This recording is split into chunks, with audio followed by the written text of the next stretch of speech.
Oi, gente! Hoje eu finalmente estou de volta para dar continuidade àquela série de vídeos comentando todos os filmes da filmografia do James Cameron. Eu já fiz um vídeo falando sobre Piranha 2, Assassinas Voadoras e também um vídeo sobre O Exterminador do Futuro. Agora é a hora da gente falar sobre o terceiro longa-metragem do diretor, Aliens, O Resgate, lançado em 1986.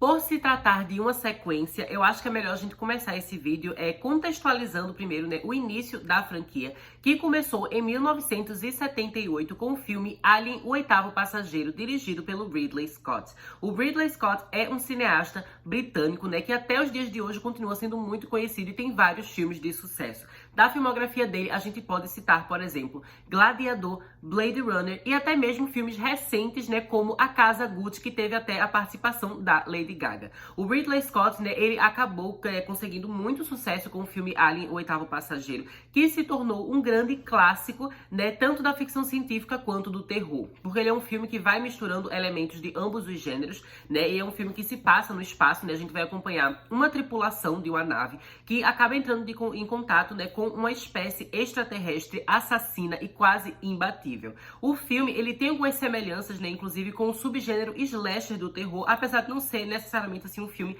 slasher. Ainda assim, a gente tem aquela coisa, do Alien, o xenomorfo, ele ir matando diversos personagens, até que no final a gente tem uma sobrevivente, que é a Final Girl, Ellen Ripley, que quem faz o papel dela é a Sigourney Weaver. Nos filmes de terror, há uma característica muito comum, que é a presença de um subtexto sexual, especialmente quando a gente fala, de filmes que possuem elementos do subgênero slasher.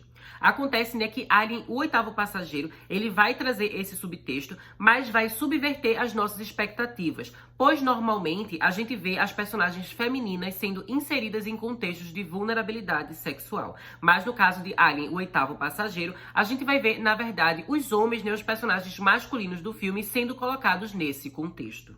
O roteirista Dan O'Bannon diz que ele queria fazer as pessoas se sentirem atacadas pelo filme. E o artista H.R. Giger, responsável pelo design do xenomorfo e também, pelo design dos sets, fez questão de inserir imagens de cunho sexual por toda a obra, usando designs que emulam imagens fálicas e vaginais. Então, basicamente, a gente vai ter, que Alien, o Oitavo Passageiro, é um filme que, metaforicamente, vai fazer a gente refletir sobre sexualidade, gravidez e estupro. Um dos momentos mais marcantes do filme acaba representando exatamente essa ideia, que é aquela cena que a gente vai ter, aquele personagem, um homem, que ele foi atacado por um facehugger, aquela criatura alienígena que acaba fazendo com que ele desmaie, acaba inseminando ele. E aí, quando eles estão lá jantando, todo mundo junto, pensando que o personagem está bem, de repente ele começa a ter ali um ataque e a gente vê o alien nascendo, estourando, saindo do peito dele, e chocando todo mundo. Aquela cena representa, exatamente um homem que foi inseminado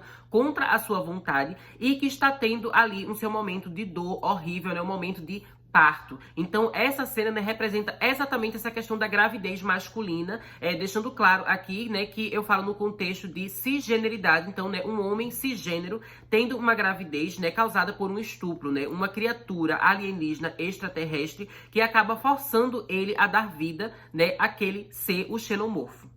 Alien, o Oitavo Passageiro, acabou sendo um grande sucesso, tanto de público quanto de crítica e de bilheteria, e até hoje é considerado um clássico extremamente maravilhoso. Acontece, que os estúdios tiveram a ideia de fazer uma sequência e foram atrás do James Cameron, acabaram chamando ele para fazer esse segundo filme da franquia Alien. Na época, o James Cameron, ele já estava começando a trabalhar em O Exterminador do Futuro, então ele preferiu, focar em fazer o filme do Exterminador do Futuro e, em seguida, vir fazer esse segundo filme da franquia Alien. Na época, o James Cameron, ele já tinha um roteiro chamado Mother, que falava, sobre uma criatura alienígena, feminina, que era uma mãe e que lutava para proteger os seus filhotes. Ele acabou utilizando um pouco dessa ideia, como base para escrever o roteiro do que se tornaria Aliens, o Resgate.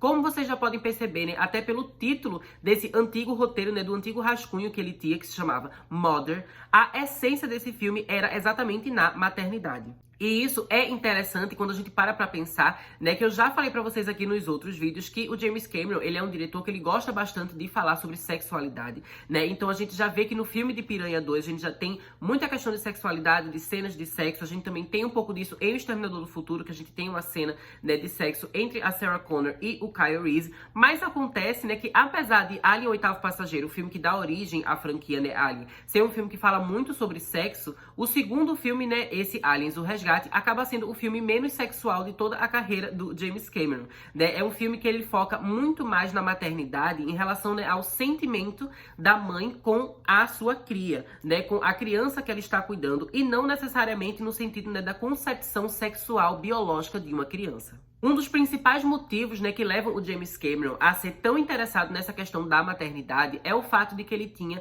né, uma grande proximidade com a sua mãe. Algumas fontes, né, quando você vai pesquisar sobre a vida dele, sobre o passado dele, acabam levando a gente a crer que o seu pai não tinha muita fé e não dava muito valor para as ambições artísticas e criativas que o James Cameron tinha. Mas a mãe sempre foi a sua maior apoiadora e parceira. Então, por causa disso, ele sempre admirou muito a mãe, sempre teve uma relação muito boa com a mãe, e é por isso que em diversos filmes do James Cameron, a gente sempre vê essa figura feminina, materna, né, sendo representada de uma forma assim que é muito poderosa e muito confiante. Depois da finalização de O Exterminador do Futuro, o James Cameron, ele acaba decidindo, né, focar, de fato, em finalizar a história, né, desse segundo filme da franquia Alien. E ele escreve, gente, todo o roteiro de Aliens, o Resgate, tendo como base a personagem Ellen Ripley, né, focando na sobrevivente Final Girl do filme anterior. E ele já estava contando, obviamente, com a participação da atriz Sigourney Weaver. Mas acontece que os estúdios, né, não haviam nem mesmo entrado em contato com a atriz. Ela não fazia ideia de que eles estavam sequer pensando em fazer uma sequência para o filme. O James Cameron, ele fica com muita raiva disso, né, obviamente, e decide que ele mesmo vai entrar em contato com a atriz. Ele acaba enviando para ela o roteiro, né, de Aliens, o Resgate, e a Sigourney Weaver, ela se apaixona bastante por aquele roteiro. Ela acaba se impressionando, né, com o fato do James Cameron, ele ter se aprofundado na personagem, né, desenvolvido melhor suas características individuais, que era algo que a gente não tinha visto, né, no filme, né, Alien, o Oitavo Passageiro. Porque o que acontece, né, é que o filme do Ridley Scott, de 1979,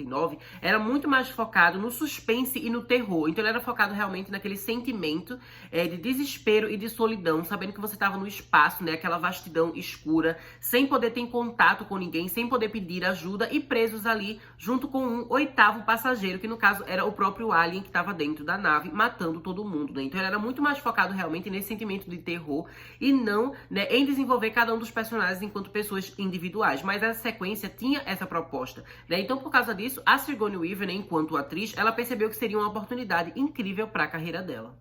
Mas, infelizmente, né, quando ela foi entrar em contato com o estúdio, eles ofereceram para ela uma quantia muito baixa para ela voltar como protagonista, né? A Sigourney Weaver, ela acabou dizendo, né, que achou que aquilo não era justo, considerando todo o trabalho dela enquanto atriz, né, o sucesso que o filme anterior tinha feito. Ela viu que aquilo ali não era realmente o que ela merecia, né, pelo trabalho dela, e ela não ia aceitar aquela quantia de jeito nenhum para voltar como protagonista. E os estúdios também não queriam dar mais dinheiro para ela. Então, James Cameron já estava começando a ficar pé da vida, né? Ele falou: sem a Sigourney Weaver, eu não faço esse filme, né? Todo o foco da história é na personagem da Ellen Ripley e sem ela não tem filme.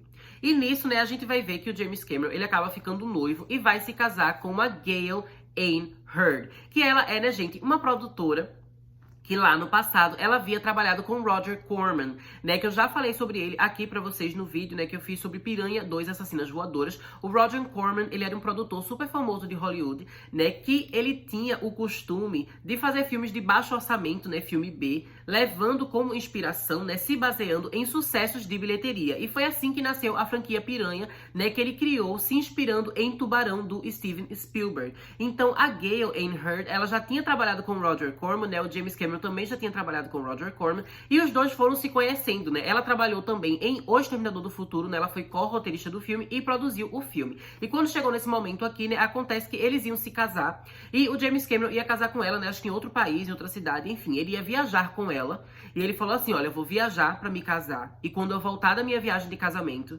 se vocês não tiverem resolvido a questão com a Sigourney Weaver, eu simplesmente vou abandonar esse projeto e não vou mais dirigir o segundo filme da franquia Alien.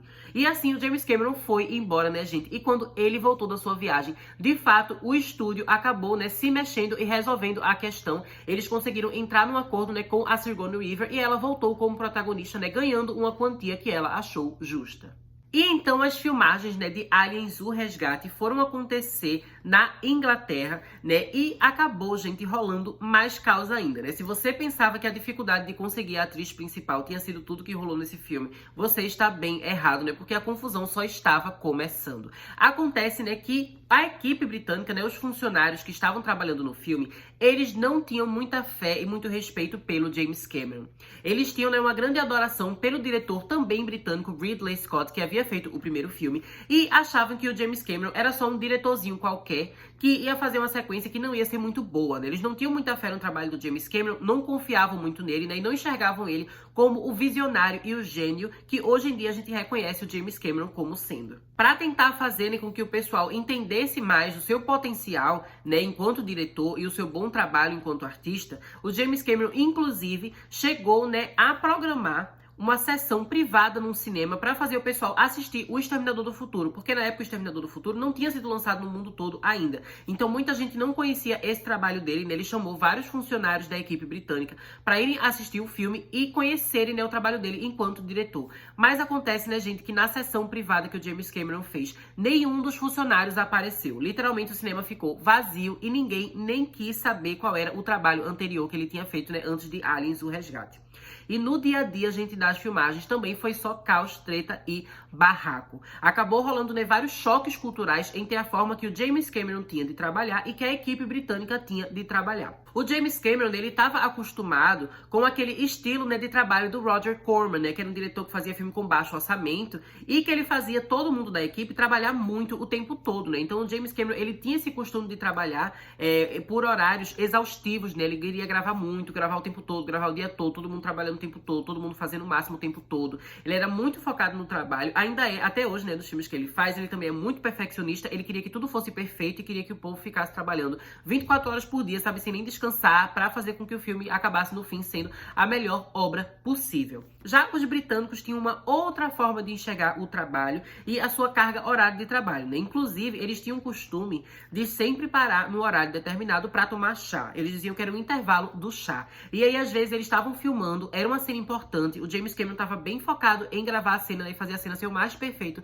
possível. E aí, de repente, a equipe britânica falava: não vamos mais trabalhar porque deu a hora do nosso chá e a gente vai ter, sim, o nosso intervalo. E aí, o James Cameron ficava pé da vida, brigava com todo mundo e ninguém queria nem saber. Os britânicos simplesmente paravam de trabalhar e iam tomar o seu chá.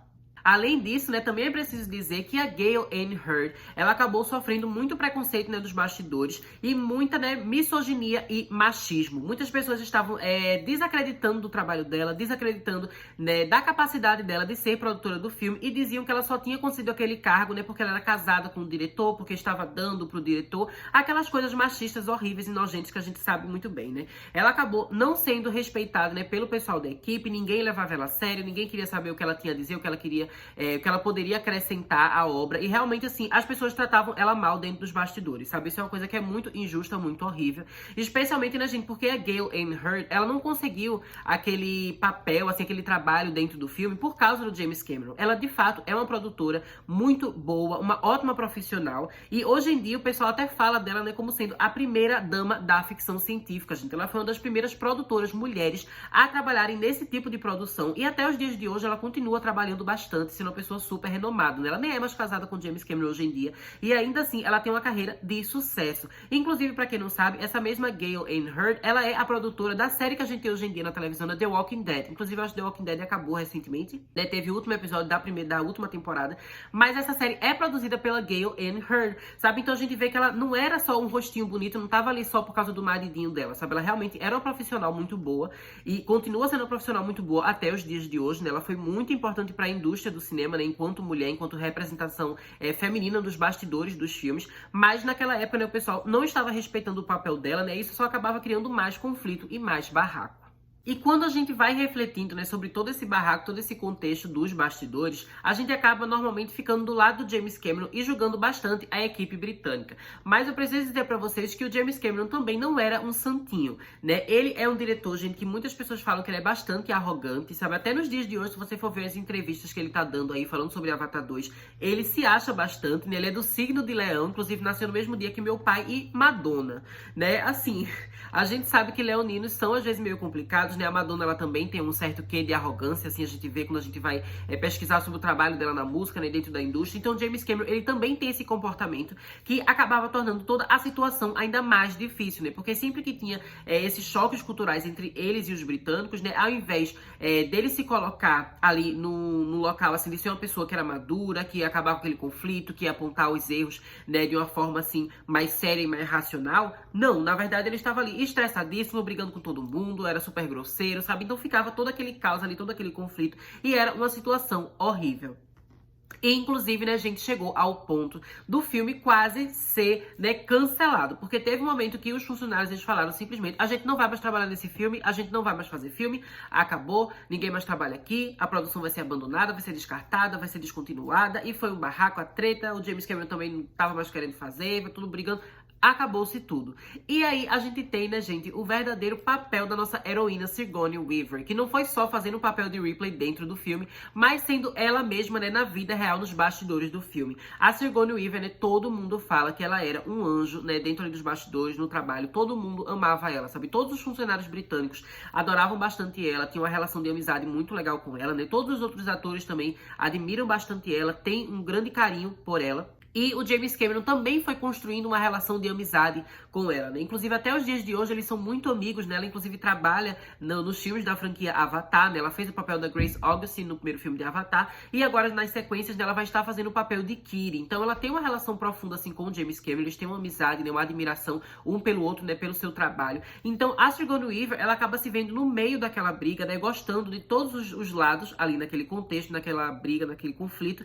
E ela tentando apaziguar e fazer todo mundo voltar a se unir para que o filme, de fato, fosse lançado, né, que o filme fosse concluído. Então, nisso, né, a Sigourney Weaver acaba indo conversar com o pessoal, né, os britânicos que faziam parte da equipe, né, de filmagens, e depois ela também tem uma conversa com o James Cameron, e ela acaba, de fato, né, gente, conseguindo apaziguar. Muitas pessoas falam, né, às vezes quando você vai ver entrevistas e tudo mais com essa equipe britânica, né, o pessoal que trabalhava no filme, que eles diziam, né, que por mais que eles não gostassem do James Cameron, eles começaram a pensar que, tipo, eles não poderiam impedir esse filme de ser lançado ou abandonar essa história, porque a Sigourney Weaver merecia ser uma estrela, que era o que ela estava sendo ali. Quando eles viam as filmagens, viam ela fazendo o papel de Ripley, eles viam que ela era incrível, que o mundo precisava ver aquele trabalho dela, sabia que aquilo seria muito importante para a carreira dela. Então eles meio que decidiram que iam fazer o filme por ela, sabe? Por causa dela e pelo carinho que eles tinham por ela. E o James Cameron também, ele acabou decidindo, né, de fato, que ia voltar à produção, todo mundo ia continuar o filme. E aconteceu uma coisa que é rara, né? Que todo mundo que trabalha com o James Cameron diz que isso é raríssimo de acontecer. O James Cameron, ele foi falar com a equipe, ele pediu desculpas por tudo que ele tinha feito e acabaram tendo toda uma conversa que eles decidiram, de fato, né, continuar o filme. E foi aí, né, gente, que o filme, de fato, foi finalizado. Eles foram até o fim das filmagens e tudo aconteceu até que relativamente bem. Mas é claro que ainda teve uma tretinha ali, né, que foi em relação à trilha sonora. Quem estava responsável por fazer a trilha sonora desse filme era o James Horner, né, que inclusive ele vai trabalhar com o James Cameron em outros momentos. A gente vai falar sobre esse James Horner em outros vídeos aqui, né, dessa série de filmografia do James Cameron, mas aqui foi a primeira vez que ele e o Cameron estavam trabalhando juntos, né, gente? E o James Horner, ele tinha, né, o planejamento de ter 6 semanas inteiras pra ele compor todas as músicas, né, que fariam parte da trilha sonora de Aliens, o Resgate, né? Esse era o acordo, esse era o contrato, isso é o que estava planejado. Mas como as filmagens do filme, era sempre tendo treta, era sempre tendo barraco, as coisas foram demorando, né? O orçamento também ia aumentando, James Cameron sempre gastava mais dinheiro, então tava toda uma confusão. E acabou que o James Horner, ele só teve 2 semanas pra fazer a trilha sonora, né? Lembrando que era pra ser 6 semanas, ele só teve 2. E ainda por cima, o tempo todo o James Cameron ia atrás dele pra fazer alterações. Dizia, né, que o corte do filme mudou, a montagem mudou ali, uma cena ia estar presente no corte final, depois a cena ia ser retirada. Então o tempo todo o James Horner ficava tendo que mudar a sua trilha sonora, né, reconstruir as coisas da forma como a música estava organizada. Então também foi uma coisa assim que foi meio complicada. E naquela época, né, o James Horner, ele não gostou nem um pouco da trilha sonora que ele fez para Aliens, o Resgate, né? Ele falou que ele não tinha, de fato, explorado todo o seu potencial, né, enquanto músico, enquanto compositor. Ele falou que a música não estava o melhor possível. Ele também é uma pessoa que é muito exigente, que é muito perfeccionista. Ele não gostou do trabalho dele, né? E ele ficou meio assim tretado com o James Cameron por causa disso, né? Inclusive, se passou uns anos que o James Cameron e o James Horner não estavam mais se falando, né? Que eles estavam brigados. Mas então, né, depois de todo esse conflito e todo esse barraco, o filme finalmente, né, foi finalizado, a trilha sonora finalizada e o filme lançou. O filme Aliens, o Resgate vai se passar em 2179 e vai mostrar pra gente a personagem Ellen Ripley sendo encontrada, né, 57 anos depois do final do filme original, que a gente viu que ela ficou lá, né, dormindo na navezinha dela, perdida no espaço. Ela é encontrada e aí ela vai contar tudo o que aconteceu, né, como foi que a tripulação dela morreu, como foi que a nave foi destruída. Ela conta sobre a criatura alienígena, né, o xenomorfo, mas as pessoas acabam não acreditando nela. Acontece, né, que um tempo depois, uma colônia, né, no espaço acaba sendo atacada por esses alienígenas xenomorfos e a população é dizimada, né? E aí a Ripley, né, junto com um grupo de militares, acabam sendo enviados lá, né, numa missão para eles encontrarem sobreviventes e também descobrirem de fato o que aconteceu. Lá nessa colônia, né, a Ellen Ripley acaba conhecendo a Newt, né, que é uma criancinha sobrevivente, e elas vão criando essa relação de mãe e filha, né? A Ripley, ela acaba decidindo cuidar dessa criança, né? E em vários momentos do filme, da história, a gente vai ver ela lutando para proteger essa menina. E enquanto isso, a gente também vai acabar conhecendo, né, gente, a Rainha Alien, que é uma criatura que não havia aparecido lá no primeiro filme, né? A gente só tinha um alien, um xenomorfo que estava presente na nave, mas aqui a gente vê que tem vários aliens, né, vários xenomorfos e tem vários ovos, né, com os facehuggers que vão dar origem aos xenomorfos, que estão rolando ali naquele lugar, né? Na verdade, a gente vai ver que tudo isso está tendo origem nessa Rainha Alien que tá botando esses ovos, né, que é uma criatura muito maravilhosa e que com ela a gente vê, né, a relação com aquele roteiro, aquele rascunho original de James Cameron, né, chamado Mother, que a gente tinha uma criatura alienígena, né, lutando para proteger seus filhotes, né, suas crias, que é exatamente o que a gente vai ter aqui, né? Então vai ser o embate de duas mães. A Ripley, né, que de certa forma ela é uma figura materna para a Newt, e a rainha dos aliens, né, que ela é a mãe, a figura materna ali dos xenomorfos.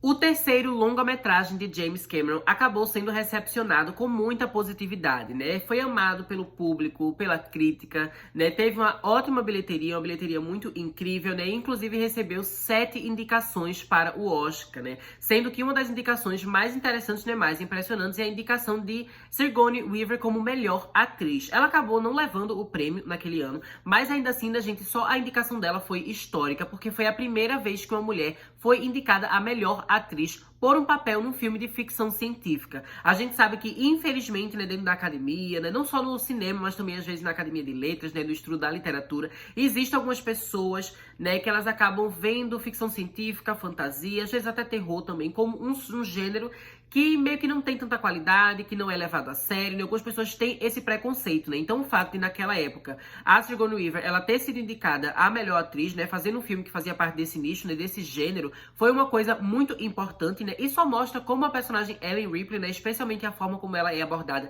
nesse filme aqui em especial, é tão importante, né, e tão icônica dentro da cultura pop, né? A Ellen Ripley é uma personagem assim muito maravilhosa e o trabalho da Sigourney Weaver é inesquecível.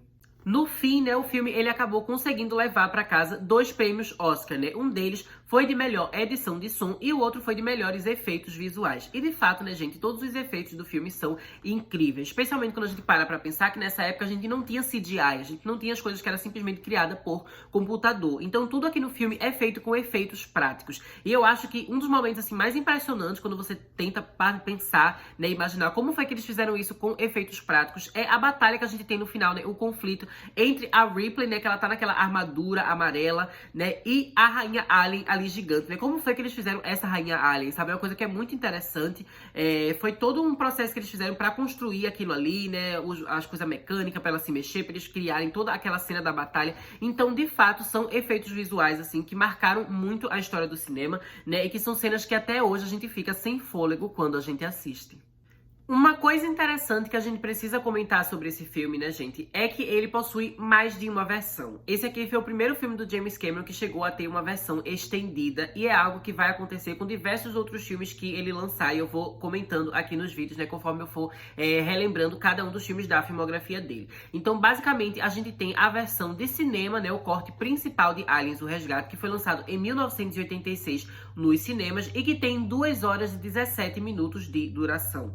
E a gente tem uma edição estendida, né, um corte estendido chamado Special Edition, que possui 2 horas e 34 minutos. É uma diferença de mais ou menos, né, uns 15 e 17 minutos entre uma versão e outra. Acontece, né, gente, que esses 15 minutinhos, 17 minutinhos que tem a mais acabam fazendo bastante diferença. O próprio James Cameron, inclusive, ele chega a dizer que a versão estendida, né, a versão especial, é a sua versão favorita do filme. E era a versão que ele pretendia lançar nos cinemas, né? Só que aí os estúdios acabaram achando que o filme estava muito longo, né, com 2 horas e 30 e pouco, e pediu para ele diminuir, para ele cortar pelo menos 15 minutos. A Sigourney Weaver, inclusive, gente, ela ficou super triste com o corte dessas cenas, ela ficou assim revoltadíssima, porque uma das principais coisas que acabaram sendo cortadas, né, de uma versão para outra no filme, é o fato de que a Ellen Ripley, ela possuía uma filha, né? Acaba sendo revelado em Aliens, o Resgate, que lá durante o primeiro filme, né, O Oitavo Passageiro, a Ellen Ripley, ela tinha uma filha, né, uma filha criancinha que estava na Terra, e enquanto a Ellen estava trabalhando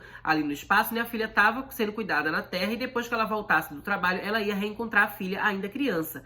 Mas como ela ficou perdida no espaço por 57 anos, acabou que o tempo passou, a filha dela envelheceu e morreu. E isso acaba dando um peso muito grande para a história, né, ainda maior do que na versão de cinema, em que toda essa subtrama acaba não acontecendo, porque a gente acaba vendo, né, toda essa relação da Ripley com a Newt de uma forma mais profunda, sabe? A Ellen Ripley, ela acabou de descobrir que ela perdeu a filha. Ela não conseguiu estar lá pela filha dela. E aí, quando ela encontra essa criança órfã, né, que sobreviveu ali naquela colônia, que tá sendo atacada pelos alienígenas, ela vê como se fosse uma forma dela meio que se redimir, sabe? Eu não consegui cuidar da minha filha, mas eu vou cuidar dessa criança, eu vou proteger essa criança, né? Então isso acaba sendo muito mais profundo do que aquilo que a gente vê no corte de cinema, né? Então a Sigourney Weaver, ela ficou muito triste, muito revoltada com esse corte, mas ainda bem que hoje em dia a gente tem acesso a essa edição especial, né, Special Edition estendida, que é a minha versão favorita e a que eu recomendo para vocês assistirem, né, mas que infelizmente não está disponível em todo lugar. Então, por exemplo, né, o filme Alien o Resgate, ele no Brasil,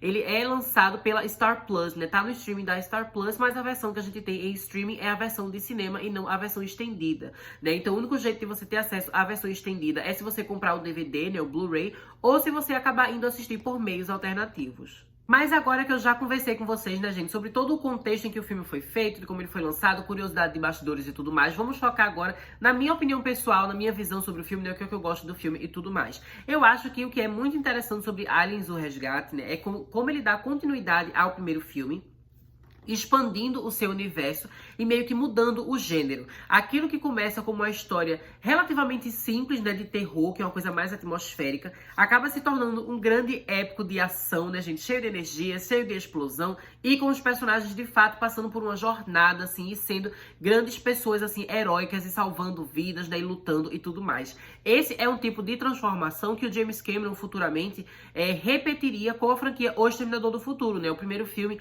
ele é uma coisa assim mais focada no suspense, no terror, né? Inclusive no vídeo que eu fiz sobre o Exterminador do Futuro, eu até chego a fazer algumas comparações entre o Exterminador e o Michael Myers, né? Do filme Halloween, do John Carpenter. Então é um filme que ele tem uma pegada assim mais de terror, de fato.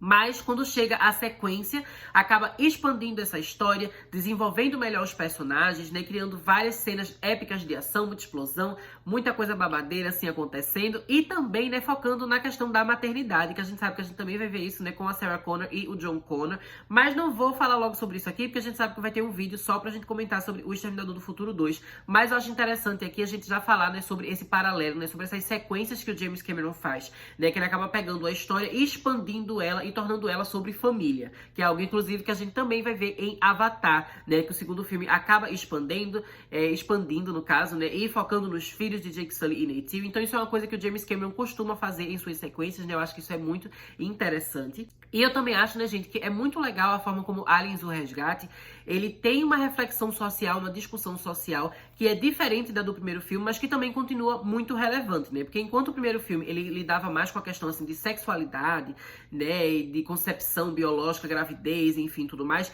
Esse segundo filme aqui, ele não fala sobre sexo, mas ele fala sobre gênero, né? Identidade de gênero. E ele acaba meio que quebrando com aqueles valores tradicionais do que é homem e do que é mulher, né? Porque a gente aqui vai ter a Ellen Ripley, né? Ela se tornando essa grande heroína, que ela tem características tanto masculinas quanto femininas e que isso de nenhuma forma diminui ela enquanto mulher. E eu acho que isso é muito interessante, né? Então aqui a gente vai ter uma personagem que ela tem cabelo curtinho, que ela não leva desaforo pra casa, não aceita besteira de ninguém, faz barraco mesmo, luta, é forte, sabe? Consegue sobreviver a várias coisas, tá ali dando a cara a tapa pra salvar a Newt, né? Pra salvar as pessoas também, aquele grupo de militares que está com ela naquela colônia, né? Então, assim, ela tem várias características comportamentais e físicas também, que normalmente, né, no contexto social, a gente vai associar a ideia de masculinidade, né? Então, ela é uma personagem que ela é muito masculina, de certa forma, mas que ao mesmo tempo, ela ainda tem aquele instinto maternal, que socialmente também é algo que a gente vai associar a mulher e a feminilidade, sabe? Então ela consegue ter essas características masculinas e femininas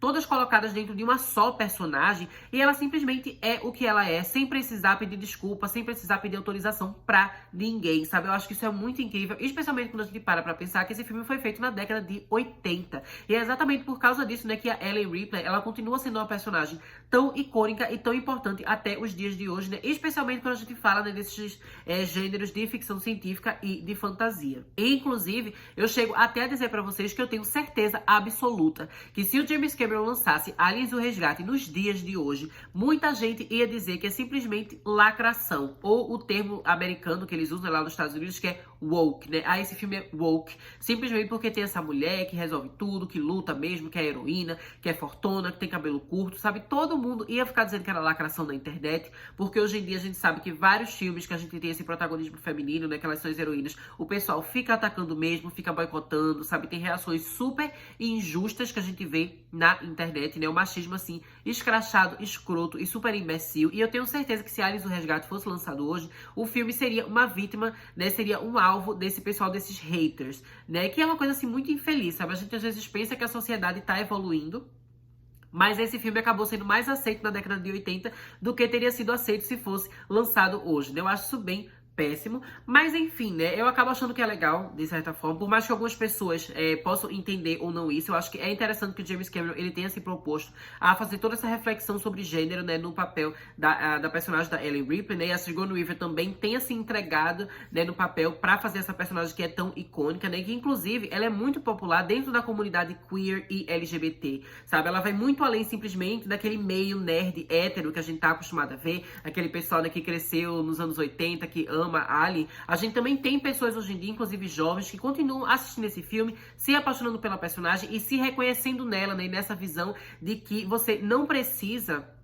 se limitar a um padrão de um gênero específico com o qual você se identifica ou você não se identifica, sabe? Você pode ser quem você quiser e eu acho isso muito interessante, né, gente? É um filme que é maravilhoso, marcou muito a carreira do James Cameron, né? Se ele já estava começando a ser aclamado com O Exterminador do Futuro, Aliens: O Resgate, basicamente é o que vai colocar a coroa na cabeça dele e a gente sabe que isso é só o início, né, gente? Que ainda vai ter vários filmes aclamadíssimos, né, que vão vir aqui, Exterminador do Futuro 2, Titanic, Avatar. Então, se você gostou desse vídeo aqui, não deixa de se inscrever no canal para não perder os próximos conteúdos, né, em que eu vou estar falando sobre todo o restante da filmografia do James Cameron, além também de outros conteúdos sobre outros filmes, outras séries, outras franquias, né? Eu falo muito aqui de fantasia, de ficção científica, de terror, às vezes tem umas coisas assim de Barbie, né? Tem umas coisas legais também. Então, assim, é um canal que é muito diversificado em relação ao conteúdo, então eu tenho certeza que sempre vai ter coisas que você vai gostar bastante, né? Então não deixe de se inscrever, deixo vocês por aqui, até mais!